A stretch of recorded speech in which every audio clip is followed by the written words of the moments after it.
Mantan Bupati Kabupaten Aceh Tamiang periode 2017-2022 Mursil menjalani sidang perdana perkara kasus dugaan korupsi penguasaan lahan ex-HGU PT Desa Jaya Alur Jambu dan PT Desa Jaya Perkebunan Meranti.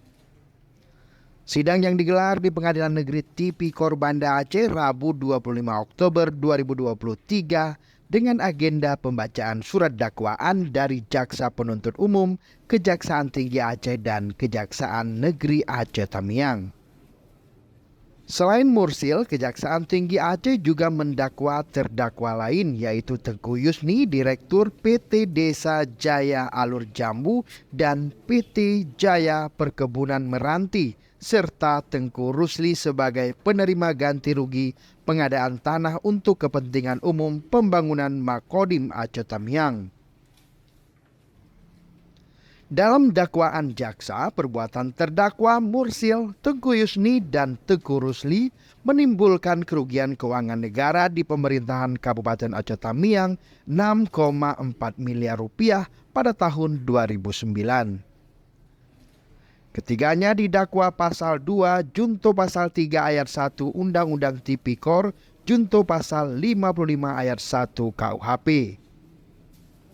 Tindak pidana korupsi terjadi pada tahun 2009 saat itu Mursil menjabat sebagai Kepala Badan Pertanahan Negara atau BPN Kabupaten Aceh Tamiang.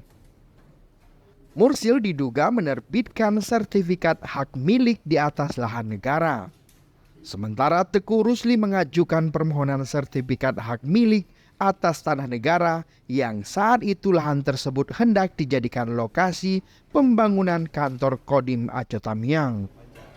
Karena kepemilikan tanah tersebut berganti, pemerintah Kabupaten Aceh Tamiang harus membayar ganti rugi kepada pemilik tanah sekitar 6,4 miliar rupiah. Tengku Rusli berperan sebagai penerima ganti rugi, sedangkan Tengku Yusni pihak yang melakukan musyawarah dengan panitia pengadaan tanah. Tim Liputan Aceh Video.